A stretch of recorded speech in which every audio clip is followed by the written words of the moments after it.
ISI की funding पर एक बड़ा खुलासा हुआ है। साथ ही इस मामले में पुलिस को बड़ी कामयाबी भी हाथ लगी है। क्या है ये पूरी खबर और इसके सुर्खियों में आने की क्या है वजह, आइए आपको डिटेल में बताते हैं। लेकिन उससे पहले अगर आपने हमारा चैनल अभी तक सब्सक्राइब नहीं किया है तो जल्द कर लें, बेल आइकॉन दबाना बिल्कुल न भूलें। वीडियो पसंद आए तो लाइक करें, कमेंट करें और शेयर करें। अगर आप हमें फेसबुक पेज पर देख रहे हैं तो हमारा पेज सबसे पहले लाइक करें। दरअसल यूपी समेत कई और राज्यों में धर्मांतरण कराने के आरोप में 2 लोगों को यूपी एटीएस ने अरेस्ट कर लिया है। यूपी की राजधानी लखनऊ से बताया ये जा रहा है कि दोनों पिछले 1.5 साल से नौकरी, शादी और पैसे का लालच देते थे और धर्म बदलवा देते थे।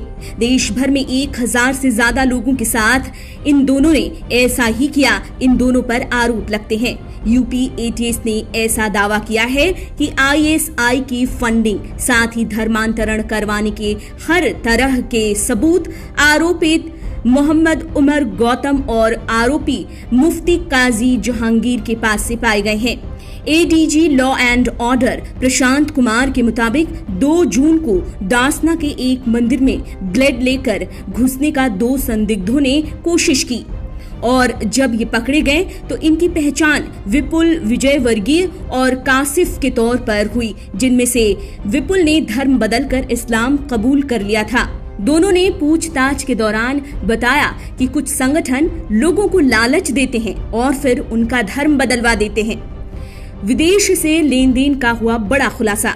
एटीएस की माने तो जामिया नगर के जोगाबाई एक्सटेंशन में उमर और जहांगीर इस्लामिक दावाह सेंटर के नाम से एक संस्था के जरिए एक रैकेट चला रहे थे। इस संस्था के चेयरमैन को भी एटीएस की एफआईआर में नामजद किया गया है। संस्था के अकाउंट में कई जरियों से लाखों रुपए आने के प्रूफ हाथ लग चुके हैं।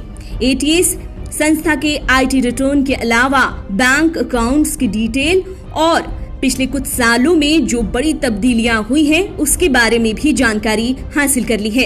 एटीएस ने संस्था के आईटी रिटर्न, इसके अलावा बैंक अकाउंट की डिटेल और पिछले कुछ सालों में जो बड़ी तब्दीलियां हुई हैं उसके बारे में भी जानकारी हासिल की है।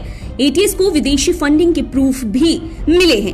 वहीं केंद्रीय जांच, इसके अलावा खुफिया एजेंसियों की हेल्प से अकाउंट्स का भी पता चल चुका है। कानपुर के कल्याणपुर में रहने वाले एक युवक आदित्य का धर्म बदलवा कर अब्दुल बनाया गया उसे, और उसकी फैमिली ने जो भी रुपयों के ट्रांजैक्शन का डिटेल दिया है उससे बड़ी जानकारी हासिल होती है।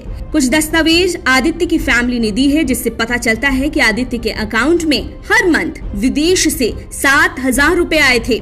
एटीएस की शुरुआती जांच में पाया गया कि यूपी के अलावा दिल्ली, महाराष्ट्र, हरियाणा, आंध्र प्रदेश के साथ ही केरल में भी इस रैकेट का एक बड़ा नेटवर्क फैला है।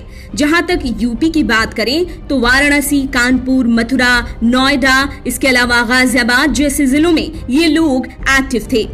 एटीएस का ये भी दावा है कि ये आरोपी अपना निशाना गरीब फैमिली, बेरोजगार युवाओं, मूक बधिर स्टूडेंट्स को बनाते थे। इसके लिए ये लोग कई स्टेप उठाते थे और ब्रेन वॉश करके रिलीजन चेंज करवा लेते थे। कानूनी मुहर के लिए धर्मांतरण के दस्तावेज को जहांगीर रेडी करवाता, तो वहीं उमर और उसके साथी एवरी ईयर कई तरह के समिट करते और इन समिट्स में 200 से 300 लोगों का धर्म बदलवा दिया जाता था। उमर ने कबूल भी किया कि कई महिलाओं का धर्म बदलवा कर मुसलमानों से उनकी शादी करवा दी जाती। आप देख रहे हैं नेट्रिक न्यूज, साहस सच कहने का।